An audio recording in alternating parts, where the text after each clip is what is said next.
bonjour à tous. Déjà, merci. Comme dit Taffer, il faut commencer par dire merci. On dit merci au début et merci à la fin. Merci d'avoir été là. Et du coup, ce que je vous propose, c'est qu'aujourd'hui, je vous ai invité sur ma chaîne. Donc, voici Riku-sama, très très célèbre sur YouTube. Vous l'avez certainement déjà vu quelque part, forcément. Et si vous ne l'avez pas encore vu, aujourd'hui, vous le voyez et vous allez continuer à le voir. Et là, nous avons Taffer. Donc, Taffer, c'est... Lui, il retourne les théories, il retourne les cerveaux. Vous n'êtes même pas prêts. Et l'idée aujourd'hui, c'est de vous présenter un peu. Donc, voilà. Merci de nous avoir invités. Ah, c'est super sympa. Merci de nous avoir invités, frérot. Et de quoi allons-nous parler aujourd'hui ? Alors, on va parler de nous, on va parler de toi, Non, on va parler un peu de tout et n'importe quoi. Franchement, j'ai pas prévu grand-chose, mais l'idée, c'est qu'on puisse échanger, que les gens puissent découvrir un peu l'environnement dans lequel on est. Ok, bon, Et bah, puis, ça sera voilà. chill alors. On va un petit peu partager chacun notre parcours.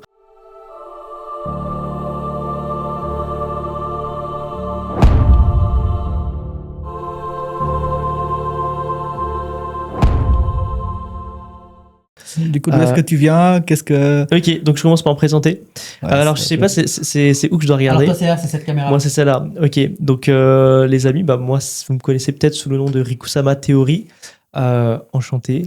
26 ans, mon vrai nom, c'est Patrick. Et je me suis lancé sur YouTube il y a à peu près un petit peu plus d'1 an et demi, si je dis pas de bêtises. Ouais. 1 an et demi. À la base, moi, j'étais steward pour le groupe Air France. Et ensuite, j'ai tout plaqué du jour au lendemain, alors que je faisais rien du tout. Ça, c'est intéressant. Tu as tout plaqué du jour au lendemain. Moi, j'ai des questions à te poser parce que... Et j'ai il y a tout des trucs. plaqué du jour au lendemain. Et en fait, je faisais 0 euros. Je ne faisais rien du tout. J'avais, je me rappelle, j'avais 2000 abonnés, je pense, sur YouTube, ce qui est rien du tout. Et ouais, bon, j'en avais marre, en fait, mon travail. Donc, je me suis mis au chômage. Ouais. Et Et tu as osé prendre cette décision, faire le pas en avant de te dire, je vais me lancer sur YouTube. Ouais. Et c'était YouTube ou autre chose? Non, c'était YouTube. Alors, de toute façon, on aura l'occasion d'en parler plus en détail.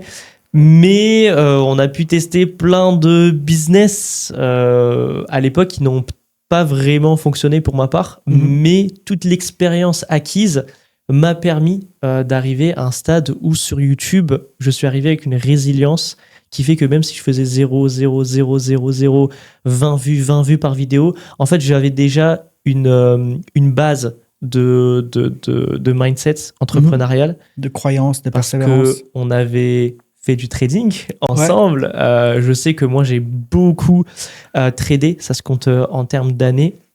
Jusqu'à présent, je vais pas mentir, hein, je suis à un niveau BE, break-even, comme on dit, donc je fais pas d'argent, voilà, en trading. Et donc, je sais que cette résilience, je suis parti avec, j'ai pu tester le plus difficile, entre guillemets. Ce qui est trading, investissement, tout ça, pour moi, je le mets niveau ultime. Donc, quand je suis arrivé sur YouTube, je suis arrivé en mode, ok, je le vois vraiment comme, j'ai un objectif, c'est tout péter. Et surtout, je savais que c'était possible, parce que j'avais un ami, Wayne, qu'on a d'ailleurs en commun, et bah lui, voilà, plus d'1 million d'abonnés, je sais très bien comment il vit extrêmement bien, et je me disais, ok, c'est cette vie-là que je veux. Et surtout, je voyais que c'était possible. C'était qu'une question de temps avant que ça marche, donc j'ai tout quitté. J'ai quitté mon travail, j'ai tout quitté, je me suis dit, ok, ça va marcher, à coup sûr. La conviction dès le premier jour. Mais je dois être à 100% dessus. Je me voyais mal faire avec un travail, tout ça. Il fallait absolument que j'ai du temps. C'est pour ça que je me suis mis au chômage. Ok. Bah, en tout cas, bravo. C'est du courage. C'est beaucoup de courage, c'est une belle décision et une belle vision aussi. Est-ce qu'on peut revenir juste sur la phrase « J'avais besoin de temps, donc je me suis mis au chômage ». Ça, mec, ça, s'il vous plaît, les amis, France. ne coupez pas juste cette section-là parce qu'elle n'a aucun intérêt sans le contexte. Ça, il n'y a qu'en France qu'on peut le faire. Vraiment, mec, merci la France à ce niveau-là, parce qu'il n'y a que en France qu'on peut le faire. Vraiment. C'est incroyable. Bah, on va faire un petit tour, hein. Taffer. Ouais, bah écoutez, Taffer, 26 ans, pareil. Moi, je me suis lancé sur les réseaux fin Covid. Donc moi, ça a commencé avec TikTok. Sur TikTok, on avait lancé un concept. C'est un concept qui m'a vraiment fait connaître sur TikTok. C'est avec l'IA du dark web, No. Justement, en plus, ça a été insufflé par mon ami Riku-sama. Ah oui, je me rappelle. Je vous écoute. Posez-moi votre question. Exactement. Je vous écoute. Posez-moi votre question. Si jamais, voilà, vous êtes passé par, si vous êtes tombé en tout cas sur une des vidéos comme ça, ça fait des millions. Vraiment, je sais pas si ça se compte en milliards de vues. Ça se monte, ouais, ça se compte. Non, je pense que ça se compte en millions. Mais oui, ça a tourné énormément et sur quasiment presque toutes les plateformes, ouais. On a une vidéo qu'on a tournée tous les deux. Mais mec, c'est surtout sur toutes les langues. Ouais, dans tous les langues. pays. Ah bah oui, c'est vrai, dans toutes les langues. Ouais. Bah Elle a oui. été même traduite et tout, ouais, je me rappelle. Traduite en arabe, en toutes les langues. Incroyable. J'ai vu, Ouais. j'ai vu Il y ça. C'est incroyable. Ça a tourné énormément et c'est ce qui m'a fait un peu connaître, on va dire, sur les réseaux sociaux. De là, ensuite, j'ai switché sur d'autres réseaux, notamment YouTube, sur lesquels justement, je parle énormément de théorie du complot, ce genre de choses, des vérités. Bref, j'amène ça bien sûr sur un style un peu de divertissement, parce que j'adore. Hein. Moi, mon concept, c'est un peu, je suis quelqu'un qui adore les théories. Je suis ce genre de personne où, vous voyez, en fin de soirée, on est tous là, posés, et on essaie de refaire le monde. Ouais. On parle de théorie, on parle de tout et n'importe quoi. Et c'était en fait apporter cette nostalgie-là que j'avais eue pendant mon enfance, que je vis encore aujourd'hui. Aujourd'hui, je le vis à travers des lives, je le vis à travers des vidéos, je le vis à travers des podcasts comme on est en train de le faire. Et c'est ça que j'adore. Donc voilà, du coup, je me développe aussi sur YouTube et à côté de ça, notamment sur Facebook et également Instagram, où j'essaye aussi de développer pas mal de choses, notamment sur Instagram, sur aussi l'aspect mindset, parce que se lancer dans un projet où au début personne ne croit en toi, il faut développer un certain mindset, il faut avoir une confiance en soi et aujourd'hui c'est le message aussi que j'ai envie de délivrer en tout cas à travers Instagram. Donc voilà en gros, en général, pour parler un peu de moi. Mec, en parlant de Facebook, t'as combien sur Facebook là? Là normalement si tout se passe bien ce week-end je passe les 600 000. Mais attends, juste petite question, t'as 600 000, t'as commencé quand sur Facebook? J'ai commencé... Parce que je me rappelle qu'il y a quelques mois, on s'était appelé et tu m'as dit ok je vais lancer Facebook. Ouais, c'était mec il y a un an, même pas. Un an et quelques, je crois. Et encore une fois, c'est Wayne qui m'a dit lance-toi sur Facebook. En fait, il m'avait parlé de Facebook à l'époque. Moi, j'avais Facebook, mais j'avais que mon compte perso que j'avais ouvert en 2013, tu vois. Et il m'avait dit, mec, lance-toi sur Facebook parce que les vidéos que tu fais intéressent énormément les personnes qui sont sur Facebook. Facebook, c'est une plateforme quand même qui est plus âgée. Contrairement à TikTok, etc. Ouais, puis c'est quand même lié. C'est comme lié à Insta, c'est méta au final. Exactement, ouais. C'est méta. Tu vois, et c'est ça qui est puissant aussi, c'est que tu as une communauté méta qui est très générale. Donc c'est-à-dire Zuckerberg, c'est un fou, c'est-à-dire dans le sens où il a réuni en fait la jeune génération et la nouvelle génération. Ouais. Enfin l'ancienne génération, pardon. Donc il est assez fort là-dessus. Et aujourd'hui, cumuler Insta et Facebook, c'est vraiment quelque chose de dingue. Ouais, en termes de communauté et surtout sur Insta, sera beaucoup plus. Les gens, ils vont surtout pour apprendre des choses. Ouais. Et tandis que sur Facebook, c'est aussi plus du divertissement. C'est plus du divertissement, ouais. Remarqué, du divertissement, il y a beaucoup de conneries aussi, plein de choses. Même moi, je me marre, hein, tu sais, ça m'arrive aussi de scroller sur Facebook de temps en temps pour voir. Merci Wayne. Hein. Merci Wayne, merci encore Wayne. Une fois. Voilà, merci Wayne. Voilà. Wayne STV, en tout cas, voilà, pour ceux qui connaissent pas. Allez regarder un peu son contenu parce qu'en vrai il est quand même aux prémices un peu de nos deux succès en soi. Il nous a donné envie de se lancer, c'est-à-dire que moi je le voyais un petit peu comme un dieu à l'époque, tu vois. C'était Wayne, gros youtubeur. Là c'est plus un dieu du coup. Là maintenant que je vois un petit peu ce qu'il vit, alors les résultats, j'ai pas encore les mêmes résultats que lui, mais maintenant qu'on parle beaucoup, qu'on s'est beaucoup plus rapproché et que je vois en fait que les résultats sont totalement atteignables avec la bonne méthode, c'est plus forcément un dieu, c'est vraiment une personne comme moi qui a juste fait les bonnes choses suffisamment longtemps. Et l'aspect temps compte énormément. Parce qu'il s'est lancé avant nous. Lui, il s'est lancé quand? Début Covid, je pense. 2022, fin Covid. T'es sûr, pas 2020? Non, alors c'était vraiment fin 2022. Ok. Fin 2022. J'ai scrollé en plus il y a quelques temps, je suis remonté tout en bas et tout. En fait, j'avais mon compte perso qui s'appelait Oshada 3.0, je crois, un truc comme ça. C'était sur TikTok, mais c'est un compte qui restait à 200 abonnés, mais que j'avais pas du tout touché. J'avais des petites vidéos sur la crypto de temps en temps, mais ça s'arrêtait là. Je suis resté à 200 abonnés. Là où j'ai vraiment pris TikTok au sérieux, c'est vraiment fin 2022 où j'ai commencé vraiment à me lancer sur les théories, etc. Et là, ça a pris une dimension à laquelle je m'attendais pas. Ouais. Et Mister Samuel. Moi. Mais parle-nous un peu de toi aussi. Parlons-nous un petit peu de... nous, on s'est connus en même temps, hein, à peu près. Ouais. Je pense que c'est de là où est aussi né l'aspect communauté, l'aspect où on a envie de se retrouver entre les personnes qui ont le même, la même direction, en tout cas la même vision par rapport à notre vie, tu vois, une volonté de vouloir évoluer. Et moi, aujourd'hui, je suis trader. Donc, le trading, comme vous savez, c'est un métier un petit peu solitaire.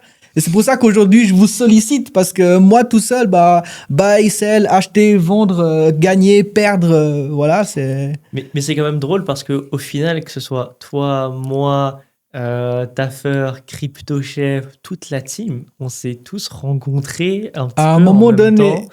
Et on a tous évolué dans des chemins différents. Je sais que j'ai pu toucher le trading, pareil pour toi, Oshada.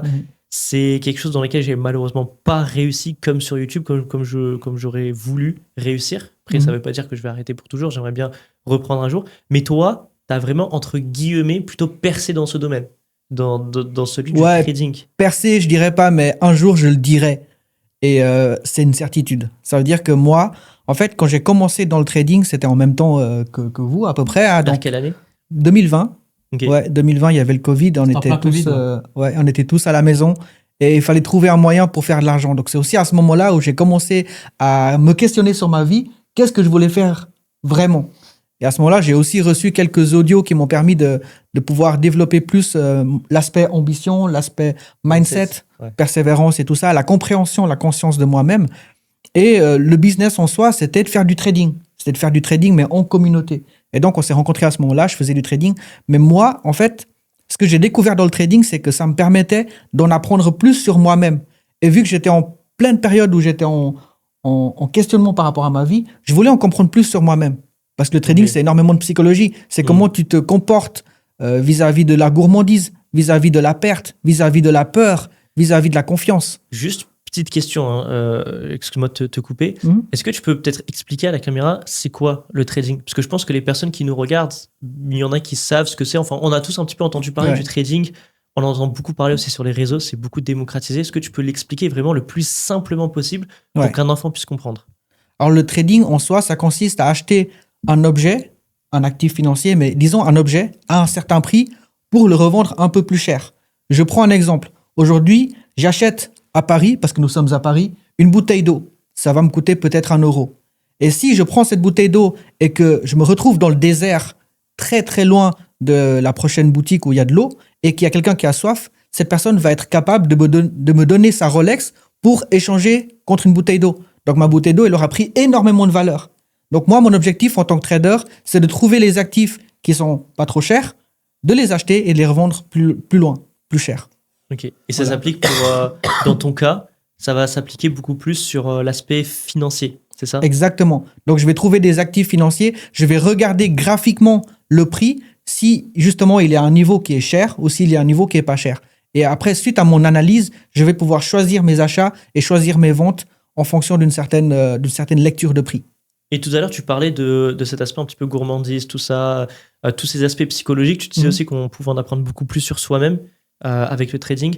Est-ce que peut-être tu peux expliquer pourquoi c'est un métier, c'est difficile? Parce que moi-même, ayant une expérience en trading, forcément, je sais que c'est extrêmement difficile. Ouais. Mais est-ce que tu pourrais aussi l'expliquer peut-être pour l'audience, pourquoi le trading est si compliqué en fait? Est-ce que je peux me permettre de te poser une question? Pourquoi est-ce qu'il y a si peu de gens qui réussissent? Dis-moi. C'était quoi pour toi la plus grosse difficulté? Pour moi, Ouais. c'était l'aspect psychologique. C'était l'aspect faire face à la frustration, faire face à Mec, il y a trop d'émotions, je peux même pas te décrire, mais il y avait la première difficulté pour moi, c'était ça, c'était vraiment l'aspect psychologique. En fait, je pense que c'est l'un des domaines dans lesquels j'ai pu aussi avoir un passif, où justement, sur un seul trade, tu passes par toutes les émotions Toutes les possibles. émotions. C'est-à-dire, je peux passer par la joie, la peur, le dégoût, le regret, genre plein de trucs, tristesse. la tristesse. Mais Ouais. genre, sur un trade, hein, entre un Ouais. buy et un sell, genre, Ouais. tu peux passer par toutes les émotions possibles. Et je pense qu'en fait, avant tout, comme t'en as parlé, en fait, le trading d'un côté où c'est bénéfique pour une personne, c'est que ça t'apprend la gestion des émotions. Ouais. Et on en parlait dans un autre podcast tout à l'heure, la gestion des émotions. En fait, c'est la clé pour pouvoir réussir. Et c'est pour ça que je ne vais pas mettre le trading sur un piédestal, disons que c'est mieux ou c'est plus difficile que n'importe quel business. Mais en soi, c'est quelque chose qui nous permet d'être aussi bien dans la vie normale. Parce que en tant que trader, on parle de gérer nos émotions. C'est-à-dire qu'on parle de, OK, je prends une position, est-ce que cette position, elle avait lieu d'être prise? Donc déjà, au niveau respect de soi-même, au niveau respect de nos propres règles, et ensuite, comment est-ce qu'on va la gérer?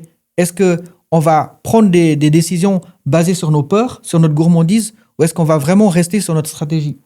Et le but d'un trader, c'est de vraiment être fidèle à ce qu'on a dit qu'on allait faire. Et ça, si on est comme ça dans notre vie, C'est tellement dur. ça permet d'être...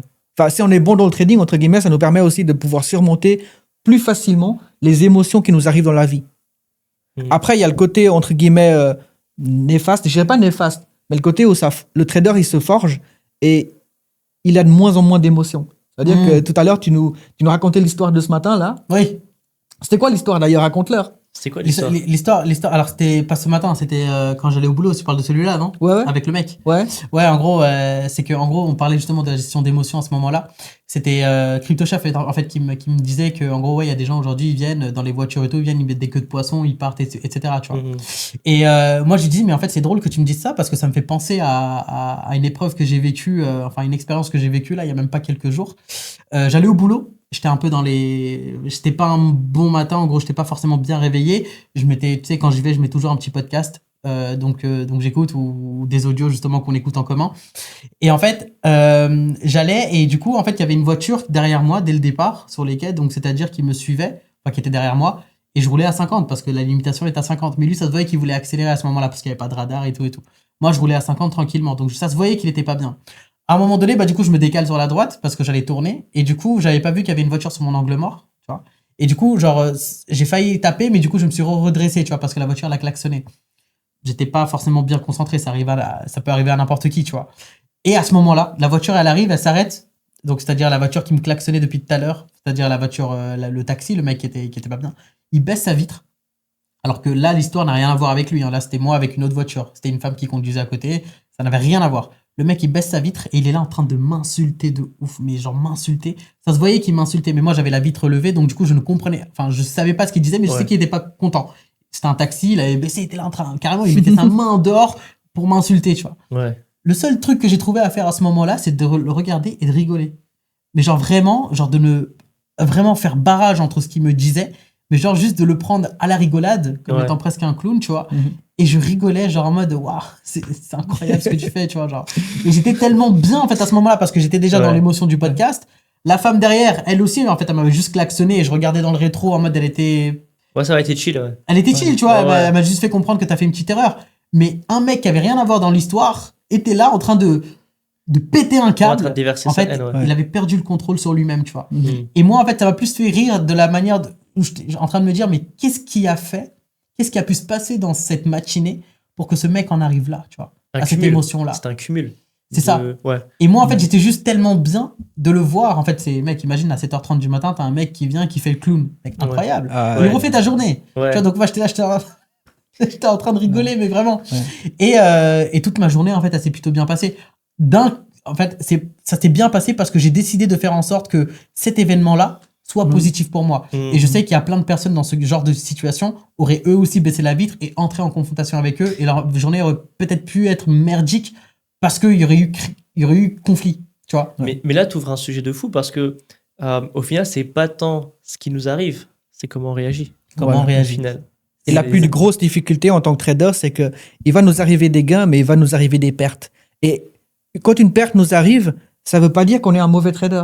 Donc, on doit apprendre à réagir correctement, tu vois, correctement à une perte, en restant justement, je dirais pas positif ou euphorique, mais on doit réagir correctement lorsque ça nous arrive. Et ça, c'est une bonne gestion d'émotions. Et je pense que vous aussi, en tant que youtubeur, quand vous postez une vidéo et qu'il y a, je sais pas, la moitié des vues que vous avez d'habitude, comment est-ce que vous réagissez à ça? Mais ça, c'est une excellente question parce que justement, étant passé par cette situation, par le trading, pour moi, quand je suis arrivé vraiment sur YouTube, je le dis, je le répète, c'était entre guillemets un jeu d'enfant. Mais dans le sens émotion, dans le sens où les actions en fait que tu fais, c'est-à-dire que par exemple dans le trading, tu vas mettre tes actions en place, tu peux très bien bosser comme un fou et au final finir en négatif. Alors que YouTube, tu vas bosser comme un fou, tu vas pas finir en négatif en termes d'abonnés. C'est-à-dire que tu vas juste prendre toutes tes vidéos en flop. À mes débuts, je prenais 3, 4, 5 abonnés à la fin de la semaine. C'est pas fou, 3, 4, 5 abonnés, mais tu vois le compteur en train de monter. Et là est la grosse différence. C'est-à-dire que même si c'est tout petit, tu vois quand même ton compteur d'abonnés en train d'augmenter. Tu vois ton compteur de vues en train d'augmenter, en train de s'accumuler. Or, en trading, que tu fasses quelque chose de bien ou que tu fasses quelque chose de mauvais, dans un premier temps, tu sais pas si c'est réellement bien ou si c'est mauvais. Et la seule chose visible, palpable, c'est que tu vois ton compte bancaire en train de baisser. Et là est la grosse différence. Et donc, dans mon cas avec YouTube, au niveau où j'en suis aujourd'hui, alors oui, des fois il y aura des flops, des fois il y aura des très très bonnes vidéos, mais je sais exactement que de toute manière, il y aura des vidéos qui vont marcher et j'ai arrêté de regarder au mois, je vois maintenant sur l'année, soit sur l'année, soit sur les 90 jours. Et c'est comme ça que je peux vraiment voir Parce que ça m'arrive de faire des semaines très nulles, Ouais. même des mois très nuls. Et Ouais. qu'est-ce que tu fais en tant qu'entrepreneur quand ça t'arrive? Quand tu sais que tu n'as pas fait d'argent ce mois-ci et que tu n'as pas de rentrée d'argent, et ben tu dézoomes le graphique et là, ah mais c'est vrai, il y a 2 mois, j'avais fait des vidéos qui ont marché. Ah, Ouais. c'est vrai, il y a 3 mois, j'avais fait un mois de fou. Et sur l'année, en fait, t'es juste tout le temps en Ouais. ATH.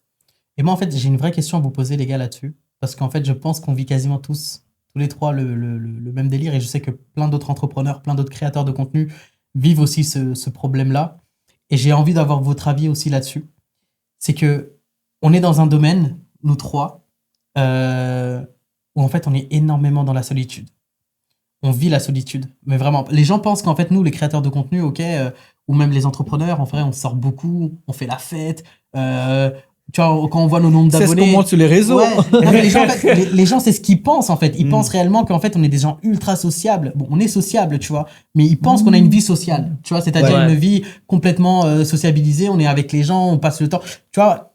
Et je sais que l'envers du décor, c'est pas le cas. C'est-à-dire, par exemple, pour moi qui a un travail à côté, c'est-à-dire, je fais du 8h, je fais du 9h, 17h, je rentre, je ne sors pas. Je Ok. travaille sur mes projets, je travaille sur mes vidéos, je travaille sur mes scripts, etc., etc. Donc, en fait, en termes de sociabilité, je n'ai zéro, genre, j'ai zéro vie sociale, tu vois. De temps en temps, je sors, mais c'est très rare, tu vois. Et je sais que même vous, peut-être, vous vivez ce même truc-là. Confirmez-moi, en tout cas, si c'est le cas ou pas. Mhm. Si c'est le cas, comment est-ce que vous le vivez? Et surtout, est-ce qu'il y a des regrets derrière ça? Déjà, toi, au moins, tu fais du 9h, 17h, tu vois du monde. Mec, je fais pas de 9h, 17h, je suis toute la journée dans mon bureau. 7 jours sur 7 dans mon bureau. Je réponds en premier. Ouais, vas-y, vas-y. Moi, vis-à-vis de ça, quand j'ai commencé, donc bon, maintenant que ça marche, c'est super, parce que j'ai les moyens de sortir, d'aller faire des sorties, etc. À mes tout débuts, je sais pas si vous vous en rappelez, j'ai été vraiment en train de sauvegarder le moindre centime. J'étais chez moi et il m'était arrivé, alors je sortais uniquement pour faire mes courses et pour aller faire mon footing. C'est tout. C'est tout. Et les seules personnes que je voyais, c'était mes colocs, parce que forcément, j'avais pas le luxe d'avoir un studio pour moi tout seul. Donc j'avais 2 colocs. Je les voyais uniquement de temps en temps pour faire à manger. Et c'est tout. C'était les 2 seules personnes que j'ai vues pendant 1 an. Toute Ah l'année, ouais. j'ai fait que ça. Mon programme, je me levais très tôt le matin. Je faisais des vidéos toute la journée. J'allais faire mon sport. Je mangeais et je faisais mes courses une fois par semaine. Aucune vie sociale. L'envers du décor, c'est quoi? C'est que le focus... Alors, les avantages, le focus était là à 100%. Et bah, dans le business, on le sait, c'est qu'une question de focus. Plus tu es focus à 100% sur quelque chose, plus ça va marcher. C'est focalisation. obligé, la focalisation. T'es matrixé par un truc, ça va marcher. Mhm. Donc c'est comme ça que j'ai pu percer. J'ai pris 100 000 abonnés en 3 mois Mhm. sur YouTube, avec une moyenne de 40 000 abonnés par mois. C'était n'importe quoi. J'ai pu décrocher des sponsors, j'ai pu décrocher tout ça. Donc c'est incroyable.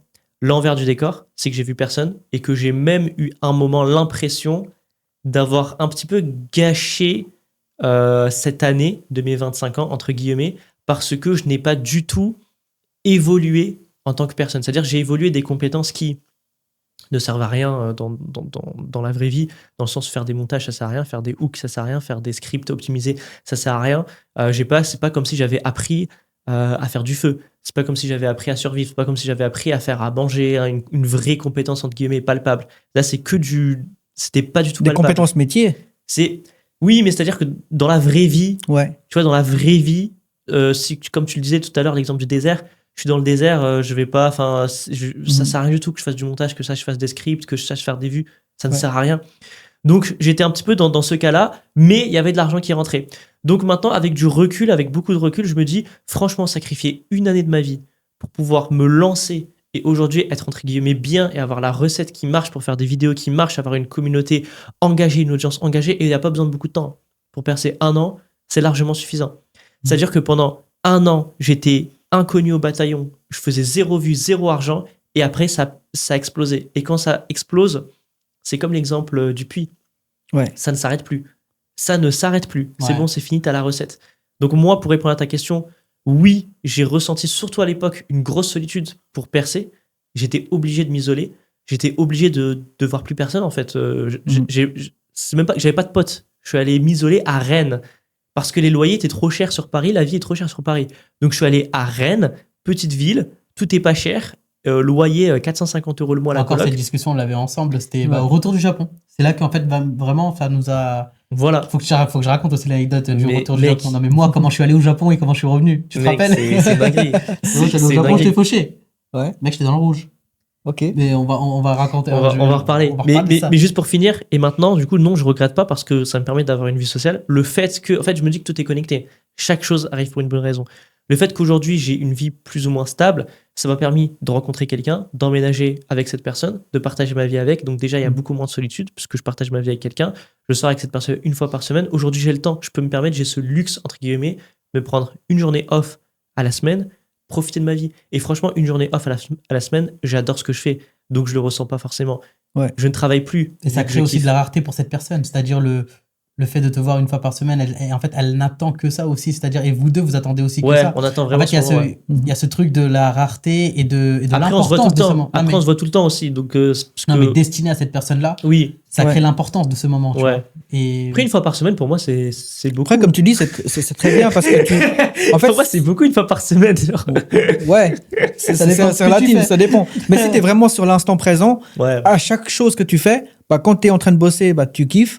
Et Ouais. quand tu n'es pas en train de bosser, bah, tu kiffes aussi. Mais c'est important d'aimer. Ouais. C'est-à-dire que si j'ai juste compris une seule chose, hein, de toutes les personnes qui ont réussi, elles aiment ce qu'elles font. c'est la passion. ouais. En fait, c'est pas le travail acharné, c'est pas le tout ça. En fait, tout ça, c'est de la merde. Ce qui compte, c'est vraiment le fait que tu aimes ce que tu fais. Il y a un célèbre dicton qui dit aime ce que tu fais, tu travailleras jamais. Mais au-delà- C'est exactement le cas, mec. Mais au-delà de ça, c'est-à-dire le moment où vraiment tu t'es donné à fond pendant ces un an-là, il y a eu un principe qu'il a vraiment. En fait, c'est l'indice d'enseignabilité. C'est-à-dire, en fait, tu as eu ta volonté de changement et ta volonté d'accepter. Enfin, ta volonté D'apprendre et ta volonté d'accepter le d'apprendre, changement. voilà, Ouais. ta volonté d'apprendre et la volonté d'accepter le changement. Ouais. C'est-à-dire changer tout ce que tu avais de base pour l'habitude de faire pour te focaliser sur un seul truc. Mhm. Tu vois. Et aussi, c'est très bateau, hein. Mais je savais à 100% que j'allais y arriver. Ah bah oui. Ouais. Je le savais. Genre, même si l'écran radar, je voyais. Tu ne savais pas le comment, mais Je savais que je faisais 0 vie. Je savais que je faisais 0 argent. Je savais que mon chômage, il n'est pas éternel. Il allait se terminer à un moment. Ouais. Je le savais, tout ça. Mais je savais aussi que ça allait marcher. Parce qu'en fait, je voyais Wayne. Je voyais Wayne et ça marchait. Ouais. Comment un mec comme Wayne, alors attention, c'est un super mec, hein, mais comment Wayne peut réussir quelque chose et moi je peux pas y arriver? Qu'est-ce qu'il a de plus que moi, ce gars? Ouais. Qu'est-ce qu'il a de plus que moi? Je voyais tous ces créateurs. En fait, j'étais matrixé par YouTube. Je voyais des YouTubeurs même que je m'en fous. Et vraiment, écoutez les conseils de ce gars, hein, parce qu'il a percé sur YouTube. Et je vous dis, là, c'est une dinguerie ce qu'il vous dit. Parce que le fait de s'entourer de personnes qui ont déjà réussi, et moi, je vous dis, parce que dans mon expérience, je me suis entouré de traders qui ont réussi, et mes coachs qui verront peut-être cette vidéo ou pas, bah, merci à vous. Mais quand vous voyez des gens qui ont déjà réussi, et que vous voyez qu'au final, il n'y a pas tellement de différence entre eux et vous, mis à part le fait qu'ils ont persévéré, ils ont travaillé, ils ont actions. aimé ce qu'ils ont fait. Les actions. On a juste Voilà. mis plus d'actions. Et après, plus c'est longtemps. une question de temps. Voilà. C'est ça. Donc j'avais ce même ressenti que toi tu avais, c'est que je savais qu'en trading j'allais réussir parce que j'aimais ça. Et donc ça fait, voilà, je dirais pas 5 ans, parce que oui, ça fait 5 ans, la première fois que j'ai ouvert un MT4, un MT5, c'était il y a 5 ans. Mais en vrai, c'est à peu près 2 ans, voilà, 2 ans et demi de travail vraiment focus où je me suis dit, mon objectif principal, c'est de réussir en trading. Et là, j'ai fait tout le nécessaire. C'est-à-dire que tout l'argent que j'avais de côté, c'était pour les séminaires de trading. J'ai été aux États-Unis pour rencontrer des gens, j'ai été à Dubaï pour rencontrer des gens, j'ai été partout dans le monde vraiment pour rencontrer des gens. Et mon seul objectif, c'était de réussir dans le trading. Et donc aujourd'hui, je pourrais pas dire que j'ai réussi dans le trading parce qu'en soi, on réussit jamais. Vu que la réussite, c'est vraiment le Après, chemin. C'est propre à soi aussi. Ouais. Ouais. C'est le chemin pour y parvenir. C'est pas vraiment une destination. Donc il y a pas à un moment donné, je dis maintenant j'ai réussi ou pas. J'ai réussi dès le départ parce que j'ai cru dans le fait que ça peut avancer et je continuerai à réussir en fait. C'est ça. Et franchement, je trouve que le parallèle il est excellent parce que toi, tu as pu continuer à persévérer parce que tu avais la vision alors que tu n'avais pas de résultat. Et bah, dans le trading, c'est pareil. J'avais la vision, je n'avais pas de résultat. En fait, tous les business, c'est les mêmes. Mais en fait, et c'est comme tu dis, en fait, pour moi, en fait, le ressenti, c'est vraiment un truc de fou. Et tu sais, j'allais rebondir sur l'anecdote justement du Japon. Ouais. Parce que. Ouais, genre, raconte. parce qu'en fait, Raconte le Japon! Parce qu'en fait, cette anecdote-là, en fait, vraiment, moi, ça a été le catalyseur. En fait, ça a été vraiment le truc qui a fait qu'en fait, tout a changé dans ma vie. Mais genre, vraiment. Il travaillait, du coup, t'étais Chez le steward. groupe Air France, Ouais, t'étais dans le Transavia. groupe Air France steward. Et Et du coup, un jour, en fait, t'avais déjà fait plusieurs voyages là-bas. En plus, en bénéficiant justement de tes Moi, je suis un avantages. gros bandeur du Japon. Ouais, de tes avantages. Et je me rappelle, et tu sais et je savais que tu m'avais dit que t'allais arrêter le taf. En fait, c'était en avril prochain, t'allais arrêter. Et du coup, tu m'avais dit, ouais, frérot, est-ce que t'es chaud pour qu'on se fasse un voyage et tout et tout. Et je t'avais dit, ouais. Voyage. Le dernier voyage. C'était vraiment en plus, c'était tes derniers GP qui te restaient. Et tu m'avais dit, comme on n'en avait pas fait un ensemble, tu m'avais demandé, voilà, est-ce que t'étais chaud qu'on le fasse? Et on était chaud et je t'avais dit, ouais, allons en Thaïlande par exemple, tu vois, comme tu l'avais pas fait, et moi non plus, genre on était chaud et tout. Et vas-y, genre même pas 2 jours ou 3 jours après, je t'avais appelé, je t'avais demandé, ouais, mais du coup, tu serais chaud qu'on refasse le Japon par exemple? Et je m'as dit, mais vas-y, let's go. En fait, je voulais te le demander, mais comme tu l'avais déjà fait plusieurs fois, je me suis dit, peut-être qu'il s'était lassé, mais en fait, non, c'est un amoureux du Japon. Non, mec, moi, mon objectif, c'est de repartir au Japon. Là. Ouais, je pense qu'à ça, mec. Et du coup, mais en fait, quelqu'un pourrait se dire que là, c'était le pire moment pour moi, en fait, de demander ça, parce que, en fait, les réseaux ne marchaient pas autant. J'avais pas de taf à cette période-là. J'étais au chômage. Ouais. Genre, c'était vraiment la merde. Et le mec, il va aller au Japon, genre, tu vois. Mais après, en même temps, avec l'avantage qu'il me proposait, c'était un aller-retour à 150 balles, tu vois. Ouais. Donc, je me disais, putain, genre, t'es peut-être aussi Une place de part, quoi. C'est ça. T'es en train de me dire, putain, mais t'es peut-être aussi en train de passer à côté d'une chance de ouf, tu vois. Et là, du coup, je lui dis, ok, dis-moi, en gros, le budget, ça sera à peu près combien? Genre, moi, je lui dis, il me dit quoi? Il me dit, ouais, écoute, il y aura que les hôtels. Et même les hôtels, on va pouvoir aller sur des trucs tranquilles. En plus, c'est pas cher du tout là-bas. Et la bouffe et tout, c'est rien du tout. Donc, il me dit, ok, il me dit le budget. Je fais, écoute, ouais, je pense que ça peut matcher, tu vois, il n'y a pas de problème. Et du coup, à ça, s'ajoute aussi Wayne à ce moment-là. On l'appelle, il me dit, ouais, ok, écoute, il est chaud aussi. Il était déjà venu avec moi. Il était déjà venu en plus. Il a kiffé, lui aussi, il est tombé amoureux. Ouais, donc, forcément, il a voulu repartir. Et à ce moment-là, en fait, dis-toi, on a planifié le voyage en même pas une semaine, tu vois. En une semaine, on a planifié le voyage. Et du coup, on arrive au moment où il faut aller prendre les billets et tout. Moi, il m'arrive une dinguerie. Petite parenthèse, hein, Ouais. quand tu dis planifier le voyage, c'est juste où est-ce qu'on va dormir. Ouais, c'est ça, c'est tout. Sinon, il n'y a rien du tout qui est planifié, c'est freestyle. Hein. Ouais, c'est ça, normalement, un voyage comme ça se prépare 6 mois, 1 an, voire 2 ans à l'avance, tu vois. Les gens, ils préparent ce genre de Ça, c'est vacances. une semaine. Hein. Ouais. Tu vois, mais ça, c'est les gens. La décision, nous, on la prend vite. là, on a pris, mais Tu là, prends une vraie décision et t'assumes après. c'est ça. On est des traders, Ouais. nous. C'est ça. Non, mais et là, à ce moment-là, tu vois, genre, le premier truc que je fais, moi, je dis oui, etc. et tout. J'ouvre mon compte. Et là, je vois, il y a tel prélèvement qui arrive, tel prélèvement qui arrive, tel prélèvement qui arrive. Et je me dis, mais attends, mais je suis dans le rouge, en fait. Genre là, je peux pas me permettre. Ouais. N'importe qui, genre une personne sensée se dirait, mais non, en fait, genre, tu peux pas, tu vois. Ouais. À ce moment-là, en fait, j'écoutais aussi un peu, du coup, les audios et tout qu'on écoute. Et il y a un truc, en fait, qu'il avait dit dans un des audios. C'est le moment où, justement, tu traverses un désastre qu'il faut, justement, fêter ça, genre. C'est le moment où il faut péter le truc et surtout, il faut partir en vacances. Faut partir. Et je me dis aussi, de un, il y a ça. Et de deux, il y a aussi le fait que c'est une chance. C'est une chance de fou, en fait. C'est une opportunité de vie. C'est une opportunité de dingue. 150 balles aller-retour Japon.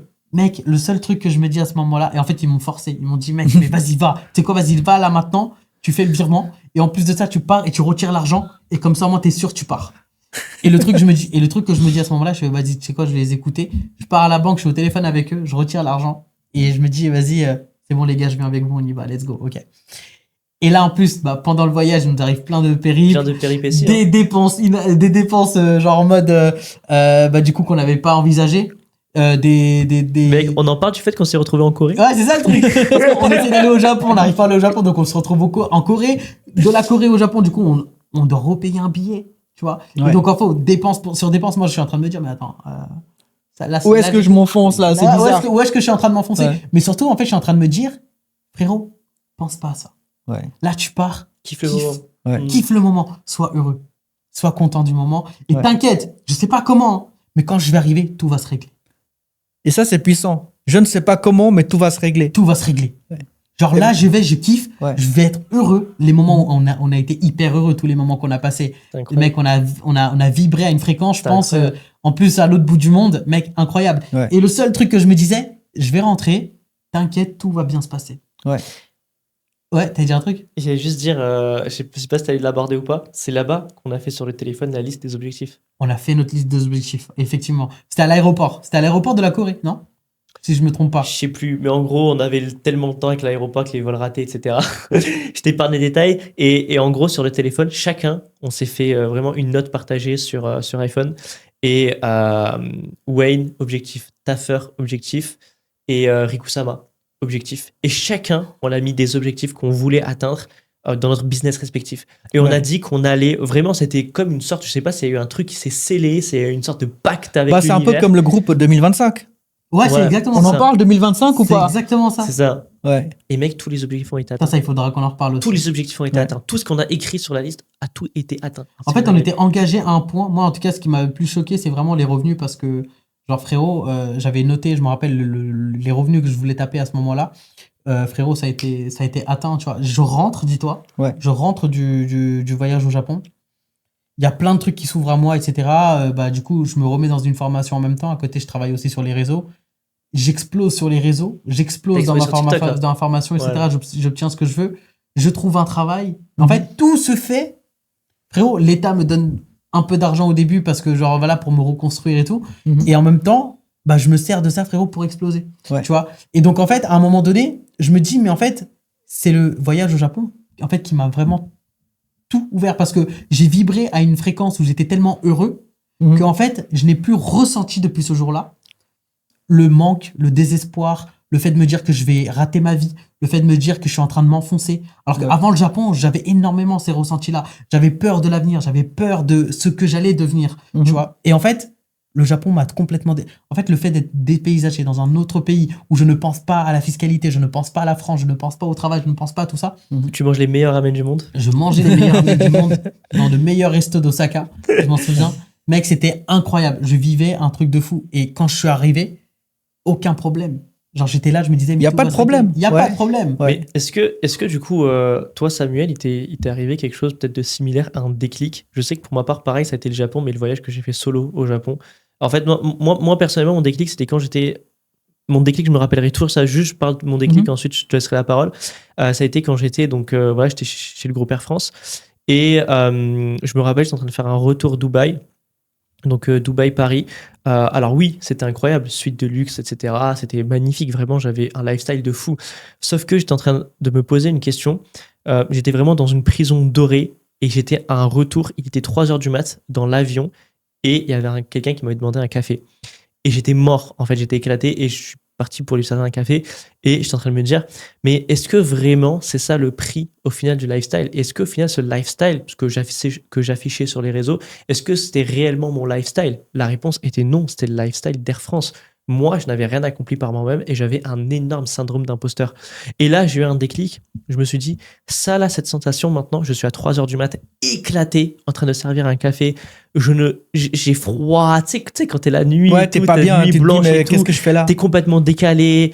Et là, je me suis dit, qu'est-ce que je fous là en fait? 3h du mat, je suis en train de regarder par la fenêtre, je voyais, il y avait la ville en bas, j'étais en train de survoler l'océan. Ça serait me Ouais. dire, mais en fait, non, je veux pas ça. Et ça a été suite à ça que j'ai pris la décision. Je me suis dit, j'arrête mon taf, c'est Mhm. bon. C'est vraiment suite à ça, même si j'avais un taf de luxe, je l'arrête et je vais me démerder. Ok, je vais sacrifier beaucoup de choses, bah, les GP, les avantages, tout ça, Mhm. mais je vais me démerder. Il faut absolument que je fasse de l'argent pour moi-même et que je sois libre. Ça a Ouais. été vraiment mon déclic. Ouais. Toi, Oshada, ça a été. Mais, ouais, ça a été vraiment le Japon. ça a En fait, été il y a le un truc Japon. hyper intéressant ce que tu viens de dire là. Et en fait, je pense qu'on peut même s'en servir pour faire passer un message. C'est que, tu vois, ce moment-là, 3h du matin, Ouais. 2h du matin, 1h, minuit, Mhm. c'est le meilleur timing si vous voulez faire des masterminds entre vous.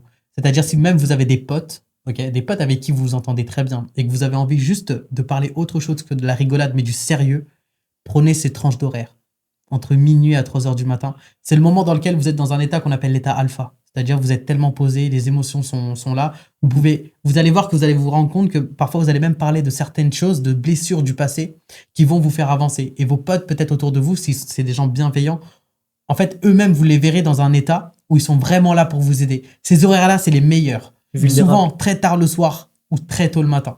Parce que c'est les moments où, justement, bah, vous laissez votre cœur parler, vous parlez de vos vrais problèmes et vous trouvez des solutions ensemble. Mhm. Donc, franchement, s'il y a un truc que je peux vous conseiller, c'est des masterminds. C'est-à-dire, entourez-vous de personnes en qui vous avez confiance, des personnes qui peuvent réellement vous faire évoluer et qui sont là vraiment pour votre bien et parler. Mais Et surtout vraiment qu'à parler. ces moments-là, en fait, il n'y a pas de distraction. Il n'y a personne qui travaille. Il n'y a pas de notification. Exact. Donc, vous êtes vraiment, genre, entre vous-même, focalisé sur l'instant présent. Et c'est seulement en étant focalisé sur l'instant présent qu'on peut, je dirais pas lire entre les lignes, mais vraiment comprendre, prendre tous les sens de ce qui est dit. Voilà. Mm. Et puis, en fait, aller puiser auprès fond de de- notre autre soi. Exactement. Mais au Ouais. final, c'est super intéressant parce que on a dévié en déclic. Ouais. Donc toi, tu as partagé ton déclic au Japon. Moi, le mien, c'était dans l'avion à 3h du mat. Moi, j'ai Et pas de déclic. Est-ce que tu as eu, toi, un déclic qui a fait que tu t'es dit, parce que C'est la toi, naissance. Toi, La toi, naissance. c'est le trading. Toi, tu le sais. Ouais. Tu as envie de vivre de ça. Trader, c'est bon, c'est ça. Moi, mon déclic, c'était il y a longtemps. C'était en 2018. Ok. 2018, en fait, moi, mon parcours, au début, moi, j'étais mécano. Donc, j'étais mécano de 2011 à genre 2017. Et je travaillais dans un garage. Pour moi, c'était vraiment la case, je dirais pas métro, boulot, dodo, parce que c'était vraiment voiture, boulot, dodo, parce que je kiffe les bagnoles. Hein. Et je travaillais dans un garage à ce moment-là jusqu'à, voilà, j'avais 26 ans à l'époque. Et je commençais à me questionner sur ma vie. Qu'est-ce que je veux faire de ma vie? Et à ce moment-là, vu que j'ai de la chance d'avoir été quand même assez bon à l'école, je me suis dit, je vais arrêter la mécanique et je vais reprendre des études. Donc, j'ai repris des études en tant qu'ingénieur. Mais t'avais quel âge quand t'as repris les études? 26. Ok. Putain, mon âge. Comme quoi, il est jamais J'aurais trop jamais tard. osé. Comme quoi, il est jamais Ouais. trop tard pour reprendre les études. Mec, jamais trop tard. Et pourtant, ça Ok. faisait 6 ans que je travaillais. Hein. Ça faisait 6 ans que je travaillais à plein temps. J'avais un salaire, un taf, des charges, des trucs et tout. Et en fait, à ce moment-là, je reprends les études pour me dire, OK, je veux une autre vie. Mais j'avais aucune idée de ce que c'était entreprendre. Il n'y avait pas d'entrepreneuriat, il n'y avait pas de trading. C'était en 2017. Et à ce moment-là, bah, je reprends des études, bah là, changement de vie simplement. Et pendant justement ces études, j'ai eu l'opportunité de voyager parce que l'école m'a offert l'opportunité de faire des échanges avec des étudiants en Inde et en Chine. Ah ouais? Ouais. Et du coup, j'ai fait 1 mois en Inde, 1 mois en Chine. Et quand j'étais en Chine, à ce moment-là, je me rappelle, on a fait une nuit blanche complète. C'était à Shanghai. On a fait une nuit blanche, on est sorti en boîte, on a bu des verres, enfin, pas que des verres, mais plus que des verres, des bouteilles. Enfin, on était vraiment bien. Et on a fait toute la nuit et le lever du soleil à Shanghai. Et je sais pas, pour les personnes qui connaissent Shanghai, bah, il y a le Mint. C'est un gros quartier, une espèce d'île comme ça, avec les énormes buildings. C'est vraiment magnifique. Ok. Et moi, j'étais là, lever du soleil, et je me suis dit, c'est ça que je veux. Genre, je veux voyager. Je veux être loin de chez moi. Et pour vous dire, alors, je raconterai pas toute l'histoire de la famille, mais en fait, j'avais 28 ans. C'était la première fois que je prenais l'avion. OK? Ah oui. Donc, j'avais jamais voyagé, j'avais jamais quitté l'Europe et tout. Alors, certes, on a toujours voyagé en voiture au sein de l'Europe, Ouais. mais c'est la première fois que je partais loin. Ok. Et partir loin comme ça, bah, ça rejoint un peu ce que toi, tu as vécu. C'est de se dire, OK, on est loin de la maison. Et du coup, ça nous fait nous ouvrir. Émotionnellement, on est ouvert. Notre esprit, il est ouvert. Nos yeux, ils sont ouverts sur le monde. J'ai pu voir l'Inde il y a quelques mois en avant. Et là, je vois la Chine. Genre, je vois des gens qui sont complètement différents de la vie qu'on a en Europe. Mais Et à ce moment-là, je me dis, ah ouais, je veux ce genre de vie. Mais qu'est-ce qui va me permettre d'avoir ce genre de vie? Est-ce que c'est d'avoir un nouveau métier en tant qu'ingénieur ou est-ce que c'est faire autre chose? Ok. Et là, je me suis dit, OK, je vais me mettre sur les réseaux parce qu'apparemment, il y a des trucs sur les réseaux, mais je sais pas trop quoi. Donc, je me suis mis sur les réseaux et naturellement, je commence à poster des trucs et il y a quelqu'un qui m'envoie un message, donc démarchage pour faire des business en ligne. Et c'est là que j'ai commencé le business en ligne, donc en 2019. Ok. Ouais. T'as commencé avec quoi du coup en termes de business? J'ai commencé avec du marketing relationnel, mais c'était pas du tout du trading. Donc, je vendais des compléments alimentaires et des produits pour le soin de la peau. Ok. Ouais, j'ai fait ça pendant 1 année. J'ai vraiment kiffé. J'ai appris plein de choses. Rencontrer des gens, faire des showrooms et tout. Mais après, il y a eu le Covid. Ouais. Et quand le Covid est arrivé, bah, il n'y avait pas beaucoup de rencontres qu'on pouvait faire. Donc, tout ce qui Ok. était séminaire, machin, c'était fini. Et là, j'ai mon coach de trading. Donc, celui qui est devenu mon coach de trading, il m'a parlé de trading. Et moi, le trading, ça m'a séduit. Ok. Donc, et c'est comme ça qu'on s'est rencontrés. Mais pour moi, vraiment, si on revient sur le déclic, c'était en 2018. C'était à ce moment-là où je me suis dit, ah ouais, je veux changer ma vie. Mais c'est quand même incroyable parce qu'au final, que ce soit mon témoignage, le tien ou celui de la plupart des gens, le point commun en tous ces déclics, c'était à l'étranger. C'est à l'étranger. Aller à l'étranger. Non, mais c'est exactement ça. Il faut être Ouais. dépaysagé, en fait.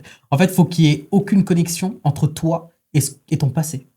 Ouais. En fait, ça a été dans des pays où on n'a jamais été. C'est ça. Ça n'a pas été, moi, par exemple, pour mon cas, ça n'a pas été au Sri Lanka. Oui, bah oui. Moi, c'est pas été en Algérie. Pour toi, ça n'a pas été en oui. Algérie. Ouais. Pour toi, ça n'a pas été au Vietnam. Ouais. Bah, ça aurait pu l'être, parce que je suis jamais allé encore. Ouais, mais tu vois, mais en fait, Ouais. le déclic a été dans un pays qui n'a rien à voir. Un pays avec lequel tu n'as aucun lien avec le passé. Mhm. Ouais. Tu Non, vois. mais c'est hyper puissant au final. C'est Mais vraiment. Est-ce que tu te rends compte qu'il y a des gens de notre âge, ils n'ont jamais voyagé, ils sont restés que dans la même ville dans laquelle ils sont nés. Et au final, c'est peut-être pour ça que quand tu parles avec certaines personnes, tu vois l'ouverture d'esprit, tu vois l'ouverture même de l'état d'esprit, le mindset, tout ça. Mhm. Mais en fait, je pense que tout ça s'élargit plus Mhm. tu voyages. Donc franchement, les amis, voyagez, prenez-vous un billet d'avion, vous pouvez aller travailler, aller faire un petit truc, aller bosser au McDo, vous allez avoir un SMIC. Avec un SMIC, mais surtout pour la plupart qui vivent encore chez leurs parents avec un SMIC. Mais les amis, vous pouvez aller faire le voyage de votre vie. Profitez-en, voyagez le plus rapidement possible parce que ça va vraiment vous ouvrir des portes. C'est incroyable, les amis. Parce que le lever de soleil que tu vois en France n'est pas le même là-bas. Ouais. Le coucher de soleil que tu vois ici n'est pas le même là-bas. Les ramen que vous mangez ici, c'est pas les mêmes Mais même en termes de ressenti, tu sais, l'odeur, tu sais, Oui, genre, mec. tu sais, Mais là, on est dans une pièce, on sent une certaine odeur, c'est pas la même que t'as chez toi, tu vois. Mais- Et ouais, vas-y. Vas-y. Non, je te disais, et même le pays, chaque pays a son odeur, Ouais. tu vois. Je sais pas si Mais on c'est prête juste le fait attention de- en France. Ouais, bien sûr. Il y a les odeurs, il y a le ressenti, il y a. Ouais, c'est vraiment le. Comment tu te sens à l'intérieur. Ouais. Ouais. Et puis, le fait que ce soit différent, c'est pas forcément comment c'est, mais le fait que ce soit différent. Donc, je me dis, ça aurait pu être la Chine, ça aurait pu être n'importe quel pays. Mais pour moi, c'était vraiment le truc. Le J'ai envie de ressenti, voir ouais. des choses différentes. Et Ouais. est-ce que si je continue comme ça, je vais avoir des choses différentes? Non. Parce que comme dit Einstein, voilà, si vous faites toujours les mêmes choses, vous pouvez pas attendre à avoir des résultats différents. La folie. C'est la folie, ouais. Voilà. Et donc, forcément, moi, je veux des résultats différents, je veux faire des choses différentes. Et ça, c'était du coup le premier déclic où je me dis, OK, je vais me mettre dans le trading. D'accord? Donc, le gars, il m'a closé. On a commencé le trading, on a commencé ensemble. C'est là qu'on s'est rencontrés. Et ensuite, bah, mon parcours de trading à 2020, 2021, 2022, 2023, j'ai divulgué un peu dans tous les sens. On fera plus tard peut-être un podcast trading pour vous parler un peu plus de trading pour les traders. Pourquoi, qu'est-ce qui est passé. Mais le dernier déclic récemment, c'était vraiment fin 2024 à Dubaï. Donc, quand Ouais. j'étais à ce séminaire. Mm. Et les gars, ils ont dit... Donc, moi, j'ai entendu cette phrase. Malheureusement, je suis désolé, je sais plus qui c'est qui l'a dit parce qu'il y avait tellement d'intervenants. Mais il a dit, vous êtes à un trade de devenir un très grand trader. Ah ouais. Ouais. Et en fait, ça veut tout et rien dire en même temps parce que, voilà. Mais ça veut dire que c'est juste une question de décision. Mec, ça veut tout dire. Tu sais Mec, pourquoi ça veut tout dire. Parce que Parce dans les que réseaux, dans on est les à réseaux, on a une vidéo de pété. Ouais. Mec, t'as une vidéo de pété. T'as Ouais. une vidéo de péter et t'as une vidéo. En fait, t'as une vidéo de tout. Parce qu'en fait, t'as une vidéo de péter, t'as Ouais. une vidéo de comprendre les réseaux, Ouais. t'as une vidéo de tout, en fait. Genre, Ouais. tu vois, de faire connaître, etc. Il y a des gens qui ont. Frérot, genre, je te prends. Enfin, Bah, Abrèche Frère, par exemple, il a fait une vidéo, il a pété. mais oui, mais c'est ça. T'as des gens, frérot, avec une musique, ils ont pété. Et Ouais. tu sais, ils prennent la même musique, ils la chantent pendant 10 ans. Ouais. Et ils sont à C'est des une- showcases. Et c'est une vidéo qui a changé. C'est-à-dire que Abrèche Frère, par exemple, bah, c'était un gars, il était. Tu le connais sûrement ou pas. Bah, en gros, c'est quelqu'un, juste son concept, c'était. Tu sais, il y a quelqu'un qui raconte toute sa vie. Bah, lui, en Mhm. fait, il en faisait un résumé, tu sais, des story time. Il faisait un résumé en 5 secondes. Il disait, bah, en gros, il s'est passé ça. Il boit une tasse de café, temps économisé, 7 minutes. Et il faisait, c'était juste ça son concept. Donc, Ouais. temps d'apparition à l'écran, 30 secondes à l'écran, le gars, même pas 10 secondes. Et le gars, une vidéo, ça a changé sa vie au final. Parce que Ouais. le gars, bah, maintenant, c'est devenu une marque. Hein. Ouais. Ah bah, bien sûr. C'est devenu une marque. Et le gars, je peux pas imaginer l'oseille qui se fait. Mais il avait toute sa vie à basculer du jour au lendemain, une vidéo. En buvant un Ouais. café. Bah, le trading, c'est pareil. C'est ça. Bah, même si c'est pas le trade qui va me rapporter peut-être plus d'argent, mais c'est le trade qui va me donner un déclic. Et moi, je me suis dit, bah, j'ai fait tout le lien parce que trader, c'est quoi? C'est décider de prendre une position. C'est décider d'acheter ou de vendre. Donc, en fait, si je résume, c'est que je suis à une décision de changer ma vie. Et c'est là où on a eu l'appel pour 2025 pour se fixer les objectifs. Et je me suis dit, 2025, je quitte mon taf. C'était l'idée de qui, ça, en plus, de créer ce groupe-là? C'est de lui, là. C'était toi, C'était hein. mon idée. Ouais. C'était toi. Bah, c'était après le Japon, ça. C'était après le Japon, Non, on c'était avait... surtout pour célébrer. C'était surtout en fait pour faire la nouvelle année. C'était pour faire la nouvelle année 2024. Bah, 25. Parce qu'au début, en 25, fait, on en avait parlé, 2025. toi, moi et Yassiro, au début. On en avait Ouais. parlé. Et après, on Ouais. s'était dit, bah, C'est ça. En fait, je me suis dit, vas-y, je vais mettre tous les Ouais. entrepreneurs qui sont dans mon réseau, je vais tous les mettre dans ce groupe. Et en fait, le but sera de créer une synergie et un Mhm. effet de groupe et surtout un mastermind, un effet collectif. Et surtout, le but, c'était de se mettre dos au mur.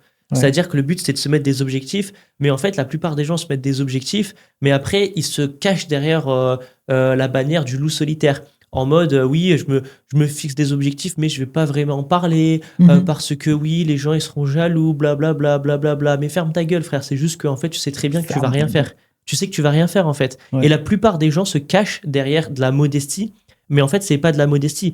C'est surtout le fait qu'ils ne veulent pas se mouiller, entre guillemets. Ouais. Parce que c'est facile de se dire à soi-même, ok, je vais faire X, Y, Z, je vais mettre telle action en place, je vais faire des vidéos, je vais lancer un business. C'est facile. Mais après, quand tu es le soir chez toi, qu'est-ce que tu fais? Tu allumes la play et tu joues. J'ai rien contre ça. Moi-même, j'allume la play et je joue, mais après avoir fini mon taf. Et là est la différence. C'est-à-dire que quand tu te mets dos au mur, que tu te dis, moi, quand j'ai commencé à percer, j'ai fait une story, je me rappellerai toujours quand j'ai quitté mon travail, j'avais rien du tout. Hein. J'ai pris mon téléphone, j'ai fait une story et j'ai dit, les amis, c'est bon, j'arrête mon taf, je vais me lancer sur les réseaux Je me rappelle et je de la story. vais réussir sur les réseaux. Et j'ai fait une story, j'avais rien du tout, je vais réussir et je vais la refaire sortir cette story. Et chaque année, je la refais sortir parce que j'ai les rappels et je la refais sortir. Mais pourquoi ? C'était pas de l'arrogance, c'était pas du mais le gars il C'est une parle. promesse. C'est une promesse envers moi-même. Ouais. Et surtout, je suis dos au mur. C'est-à-dire que les gens qui ont vu, ok, maintenant, quand je suis là et que j'ai le choix, parce qu'au final, tout n'est qu'une question de choix, quand j'ai le choix de soit allumer la play et jouer, ou soit aller bosser, ah mais en fait, je l'ai dit à tout le monde. Je peux pas me permettre. Ouais. Et tu sais, il y a un truc encore plus puissant que tu as fait, frérot. Et ça, c'est un message de fou. En fait, tu le réalises pas. Et je sais qu'il y en a beaucoup qui attendent ce truc-là. C'est aussi ne pas écouter son entourage. Pourquoi ? Je sais pas si ça va te revenir à l'idée, mais tu sais, au Japon, on est sur le vol du retour. Ouais. Quand tu nous parlais à moi et Wayne en nous disant que je vais tout arrêter, je vais tout plaquer pour Ouais. me mettre à fond sur les réseaux, est-ce que tu peux dire ce que nous, on t'a dit ? Ce qu'ils m'ont dit, ne fais pas ça. Mec, on l'a dissuadé de ne pas le faire. On lui a dit, mec, arrête, c'est la plus mauvaise idée de ta vie de lâcher un job sur lequel t'es bien, etc. Il avait un ressenti, lui. Et en fait, nous, on ne le comprenait pas. On n'avait pas ce ressenti-là. On n'avait pas son Et intuition. pourtant, vous avez du mindset, entre guillemets. Pourtant, on a du mindset, Ouais. on a tout, tu vois. C'est-à-dire, Et même, pourtant, surtout, ils me voulaient mon bien. on voulait Ouais. son bien. C'est-à-dire, en fait, c'est pour ça que même, en fait, il y a des proches autour de toi. Il faut pas forcément les considérer comme des méchantes personnes parce qu'ils te dissuadent de te lancer dans un projet. Mhm. Ça se trouve qu'ils veulent vraiment ton bien. Ouais. Mais en fait, ils ne comprennent pas ton ressenti, ils ne comprennent pas ce que tu veux dans ta vie. Tu vois ? C'est-à-dire, on est tous différents. On a tous un ADN qui est différent de Mhm. chacun, tu vois. On vibre tous à une fréquence qui est complètement différente. Je ne vibre pas à la même fréquence que toi, tu ne vibres pas à la même fréquence que lui, il ne vibre pas à la même fréquence que moi. Ouais. Mais par contre, il avait une certaine vision de ce qu'il voulait. Nous, on lui voulait son bien. On lui a dissuadé. Pourtant, on est très potes, tu vois. Ouais. Nous trois, on était très, très Alors potes. que c'était votre taf, hein. Alors que Tu vous vois. étiez sur les réseaux. On était aussi sur les réseaux. Voilà. On Ouais. lui disait, mec, fais pas ça. C'est-à-dire, fais tes réseaux, mais en même temps, reste sur ton taf. C'est la meilleure sécurité que tu peux avoir. Ouais. Il ne nous a pas écoutés. Et Et au j'ai final, fini. ça a été la meilleure décision de sa vie de ne pas écouter ses potes.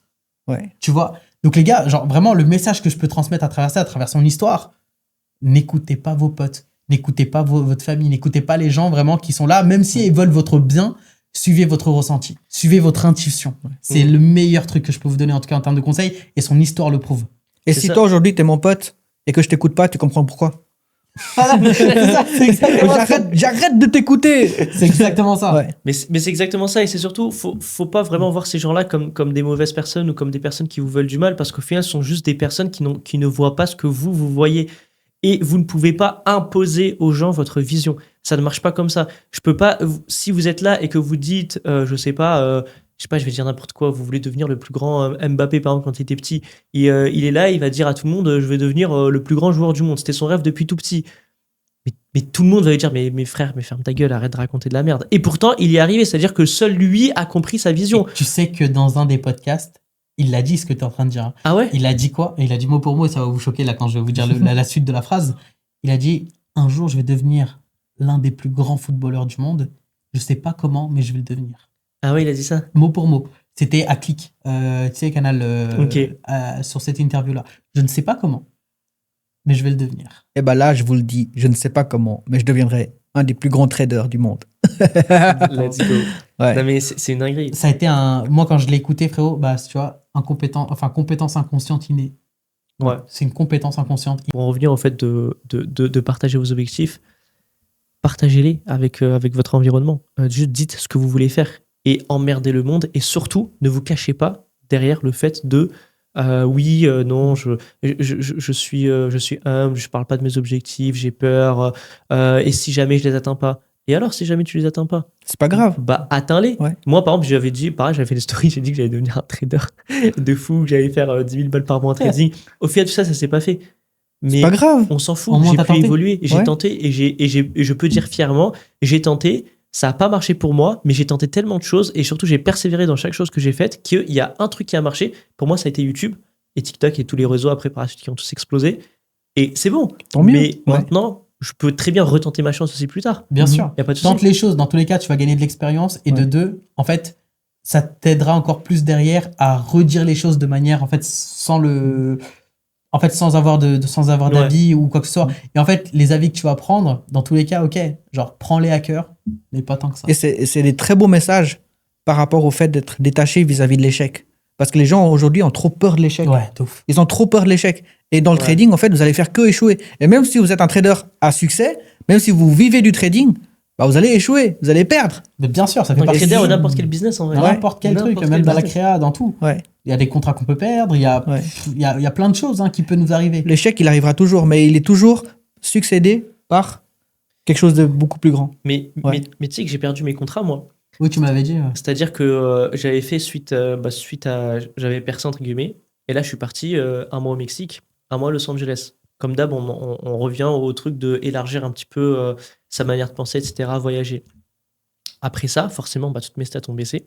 J'avais des contrats avec certaines marques, un VPN, qui, le gars, je devais lui faire sortir des vidéos, ça a sauté. Le gars, il m'a dit, écoute, la marque exige de voir tes 3 dernières vidéos, de revoir des performances. Et mec, dis-toi, j'étais à un stade où, il y a un mois, je faisais 5 euros par jour. Je me rappelle, j'étais venu à Nantes à ce moment-là. Entre 2 et 5 euros par jour. Et tout avait complètement chuté. Mais juste après, je me suis dit, le trajet du retour, et j'ai écouté. Tu t'es remis sur Katie? Et je l'ai écouté. Tu t'es remis au niveau 0? Oui. Mec, tu sais que le niveau 0, c'est le truc qui change des vies. Mais vraiment. Mec, j'ai écouté sur le chemin du retour, et je me suis dit, ok, les stats vont remonter, je vais me faire focalisation, je vais focaliser le matin, footing, sport, etc. Je vais bien manger, et surtout, je vais faire que ça. C'est bon, ça va marcher, je sais pas comment. Ouais. Mec, j'ai fait mon meilleur mois. Ouais, j'ai vu ça. Mais j'ai vraiment vu ça. En plus, mec, j'ai fait mon meilleur mois. Non seulement je fais mon meilleur mois, tous les anciens sponsors sont revenus, et plus je décroche de nouveaux sponsors. Incroyable. Incroyable. Ça, meilleur... c'est le mot de la fin. Il n'y a pas meilleure manière de finir le podcast, en vrai. Ouais. C'est le mot de la fin. Donc, écoutez votre intuition. Et puis, n'écoutez pas vos proches. Écoutez votre intuition. Ouais, écoutez Vraiment, votre ressenti intérieur. Et franchement, les amis, merci de rester jusqu'à la fin. C'était un plaisir. Donc, abonnez-vous à Rico-sama, Taffer. Et surtout, abonnez-vous à Samuel, les gars. Franchement, il y aura plein de contenu encore qui va arriver. Ça, c'est le début. Parce que moi, je suis dans mes débuts en trading. Ok, ça fait 5 ans, je suis dans mes débuts. 5 ans dans tes débuts? Ouais. 5 ans, c'est rien sur une vie. Oui, c'est vrai. Mais sur une vie, de trader. C'est vrai. Mais en tant que full-time trader, ouais. Et à l'échelle de l'univers, c'est encore rien. Prenez soin de vous, les amis. Ciao.